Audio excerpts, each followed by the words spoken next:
ሙሽሪት ማሬ ማሬ ሙሽሪት ማሬ ማሬ ቤዝዬ የኔ ቸኮሌቷ ሰርግሽ ነው ቁም ነገሬ። እንዴ ማርክ ግን ማለት ነው ይሄን የመሰለ ዜማ እኔ እያዘጋጀው ነው አይደል እንዴ?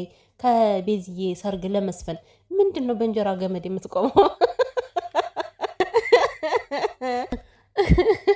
ታዋት እንጂ እንዴ ታግባ። ማን ነበር ያለው? ማርክ የባሏን ስም ሰለሞን ነው ያለው። ሰለሞን ነው ያለው። ቤተሰብዬ እንዴት ናችሁ? እንዴት አመሻችሁልኝ? እኔ ውዶች ደህና ናችሁ? ሰላማችሁ ይብዛልኝ። እና ማለት ነው እኔ ማለት ይኸው ከቤዚ የሰርግ የቀረኝ ነገር የለም። በጣም ብዙ ነገሮችን እየተለማመድኩኝ ነው እና ሰርጓን ለማየት በጓጓበት ሰዓት ማርኬት ጣልቃ እየገባ ነው። እንግዲህ እኔ አንተ በመንገድ እየቆምክ ነው ያለው አሁን ላይ ማለት ነው። አይ ማርክ በራስ እጅ አስረክባውን ልመና ከባድ ነገር ነው እና ቤተሰብ ማለት ነው። ግን ማርክ ሲያወራ ግን ያስቃችኋላ። የምር ሀቅ ተናገር ውስጥ ትስቃላችሁ አስቁም ነው። እኔ በቃ በሚናገራቸው ነገሮች በጣም ነው የሚያስቀኝና ማርክዬ ማለት ነው ቀድሞ ነበር እንጂ መጥኖ መደቆስ አሁን ምን ያደርጋል ድስት ጥዶ ማልቀስ የሚባለው ዛሬ ተረቱ ካንተ ላይ ነው የሰራው። በስትክክል ካንተ ላይ ነው የሰራውና እንዴ ቤዝዬ መንታ መንታውን እያነባች እኮ ነው። አንተ ከቤት መታ አትንኪኝ እያልክ እያባረርካት እየገፋት፣ አሁን ምንድን ነው በዚህን ያክል ደረጃ የያዙኝ ልቀቁኝ የምትለው? ጭራሽ ደግሞ ማስፈራራት ጀመርክ ማርኬ። ኧረ ተው፣ ከአንተ የሚጠበቅ ነገር አይደለም። ነውር ነው፣ ሼም ነው እንዴ! ሰዎች አንተን በዚህ አይገምቱም። እውነት ለመናገር ምስኪን ሆነ ስለምትታይ ማለት ነው። እና ያን ማርኬ ምስኪን የነበረው ልጅ በዚህን ያክል ደረጃ ፍቅረኛውን አስፈራራት ሲባል ምንድን ነው? ለአንተ ስራሱ ስም ጥሩ ነው ወይ? ደስ አይልም። ጭራሽ ዛቻ ፍቅርን ወደ ዛቻ ቀየራችሁት አይደል? ዋው አንደኛ። ግን እውነት ለመናገር ተው በቃ ሰርጉ ይደገስ እሺ። አንተም ከዛ ቦታ ላይ ወንድም ሆናለሁ ስላልክ ማለት ነው። እኔ ማርክ ነገር እኮ ግራ ገባኝ እኮ። እንዴ ይሰጣታል እንደገና ደግሞ ስትይ እኔ ተመልሽልኝ ዱብን ከሆነ እኮ እንዴት እናድርግ? ግራ አጋባን እኮ።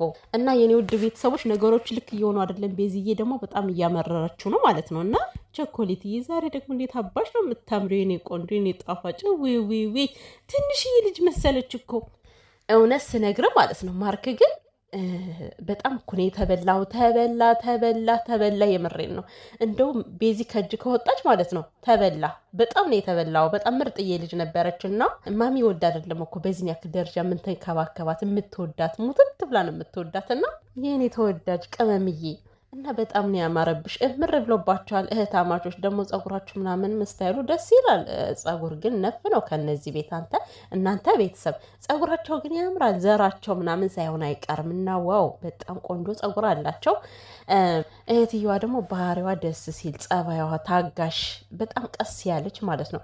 ግን ደግሞ ሲመጣባት ኃይለኛ ናትና እንደዚህ አይነት ሰው ግን ደስ ይላል። ቤተሰብ የሆነ በቃ ሆናችሁ መገኘት ባለባችሁ ቦታ ሆናችሁ መገኘት፣ ቀስ ማለት ባለባችሁ ቦታ ቀስ ብላችሁ መገኘት እና በጣም አሪፍ ባህሪ ያላት እና ብዙ ሰው ዩቲዩብ ይከፈትላት እያላችሁም እያየው ነው። እና እኮ ለምን አይከፍቱላትም? ግን ቢከፍቱላት ምን ችግር አለ እንዴ? ቤዝዬ ደግሞ አሁን ቢዚ ያደረገሽ እንዴ ሰርጉ? አረ ክፈችላት ለእህትሽ። ዩቲዩብ መከፈት አለበት ለእህቷ። እንግዲህ ወደ ዋናው ጉዳይ ስገባ አሁን ቤዚ ማለት እኔ ማርክና ቤዚ የምርም ቤዚ ቆርጣ ነው አልቆረጠች የሚለውን ግራ እየገባኝ ነው። ቤዚ ስትናገር በጣም እያመረረችው ነው። እና ግን ማለት ነው ቤዚ እንዳው ከማርኬ ጋር እኔ ትለያያላችሁ ብዬ አላስብም። ዝም ልንቀበጣጠር እንጂ ፈጣሪ ነው የሚያውቀው የእናንተን እህልዋ፣ እኛ አይደለንም።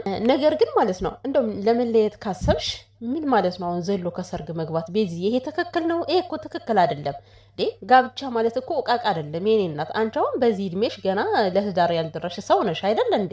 ነው ወይንስ ሽማግሌ ተልኮ ፕሮሚስ አድርጋችሁ በፕሮሚስ ለመቆየት ፈልጋችሁ ነው? ወይስ ምን እያደረግሽ ነው? አልገባኝም እኮ ይሄን ነገር። አሁን ለምሳሌ ከማርክ የተለያየው ብለሽ የምታገቢ ከሆነ እኮ ማርክን ለማስቀናት ነው የሚመስለው። የምሬን ነው። እናንተ ደግሞ ወስናችሁ ከተለያያችሁ ማርክም አንቺን ለማስቀናት አንቺም ደግሞ ማርክን ለማስቀናት ብላችሁ ምንም የምታደርጉት ነገር የለም። ቀስ ብላችሁ ተረጋግታችሁ ነው ህይወታችሁን መምራት ያለባችሁና አሁን ከዚህ ላይ ማርኬን የደገፍኩት ምንድን ነው በዚህ ፍጥነት ያለው በትክክል ነው። እውነት ነው እንዴ? የፈጠነ ዝም ብሎ ሄዶ ማጋባት አለ እንዴ? ኧረ እኔ የሚሆን አይመስለኝም።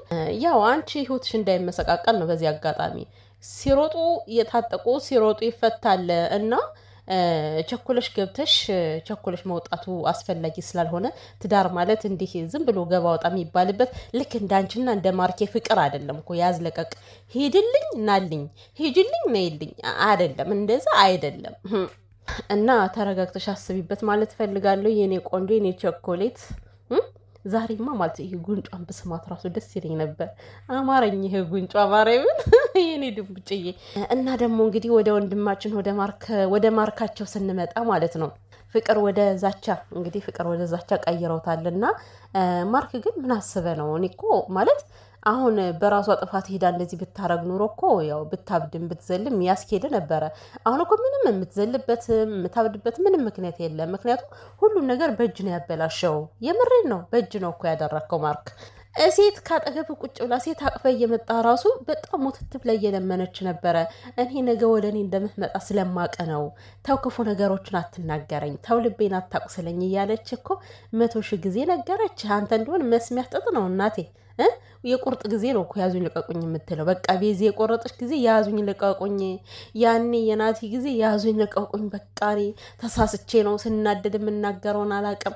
በጣም ብዙ ነገሮችን አለ መለሳት። ከዛ በኋላ ደግሞ በራሱም ነገሩን አበላሸውና በጣም የሚደብር ነገር ነው ስትናገር የነበረው ዛሬ። ምን ማለት ነው እንዴ? ከአንተ ጋር ከተለያየች እኮ እች ልጅ መብቷ ነው። ከማንም ጋር ትሁን አንተ ከዚህ ጋር ስለሷ ምንም የሚመለከት ነገር የለም። በነገራችን ላይ ከጨረሳችሁ እናንተ ህይወታችሁ አበቃ ካላችሁ በኋላ ቤዚ የትም ትግባ ያንተ ጉዳይ ሊሆን አይችልም። ሲቀጥል ደግሞ ምንድን ነው ፍቅር ቃቃ ነው እንዴ? እንደዚህ ለአንድ ሳምንት ብለሽ ታገሽ፣ አንድ ሳምንት ብቻ ከኔ ጋር ሁኚ፣ ከዛ ሁሉም ነገር ሰላም እንደሆነ ለእናቴ እንንገራት።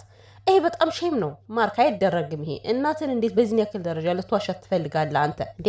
የጊዜያዊ ደስታ ነው ለእናት መስጠት የምትፈልገው? እሺ አንድ ሳምንት ምናምን አሳልፋችሁ እናት ደስ አላት ምናምን፣ ከዛ በኋላ ያለውንስ ለምን ደስታ ሰጥተ ደስታ ልትነጥቃት ትፈልጋለህ? እንደ አንተ ይደብራል። እንደዚህ አይደረግም። እና ሲጀመር በመጀመሪያ ደረጃ ማርክ አሁን ማሚን አይደለም ትራስ እያደረግክ መሄድ ያለብህ። በቃ ኦልሬዲ ተጸጸትክ አይደለ? በተናገርከው ነገር ደብሮሃል። በቃ ቤዚ ልታገባ ስለሆነ ማጣት አትፈልግም። ሰው በቃ እኔ ደብሮኛል፣ ይቅርታ አድርግልኝ፣ አዎ በድዬሻለሁ በላት።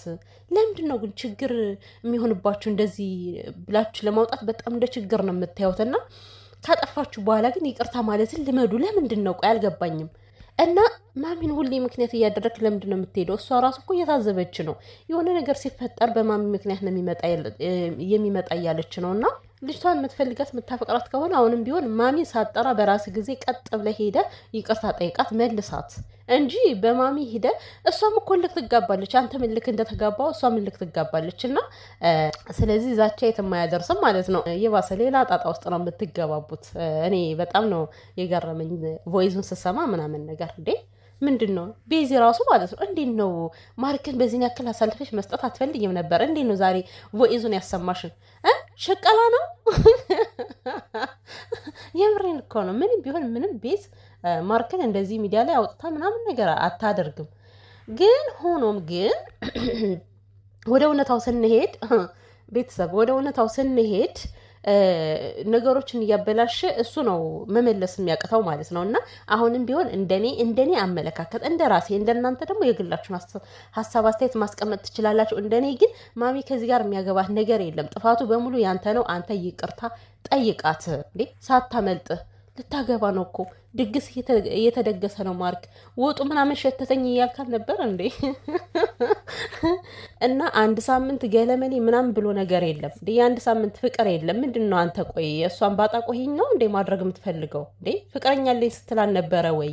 ውጭልኝ ፍቅረኛዬ እሷ ነች አልፈልግሽም ብለህ ተናግራል። አሁን ደግሞ በቃ በዛ በተናገርክበት አንደበት ይቅርበኝ፣ እኔ ተጸጽቻለሁ፣ ምላሴን በቆረጠው ቤዝዬ ይቅርበኝ፣ እኔ አንቺንሽ ሚስቴ በላት እስኪ ከልብ ተጸጽተ ትመለሳለች።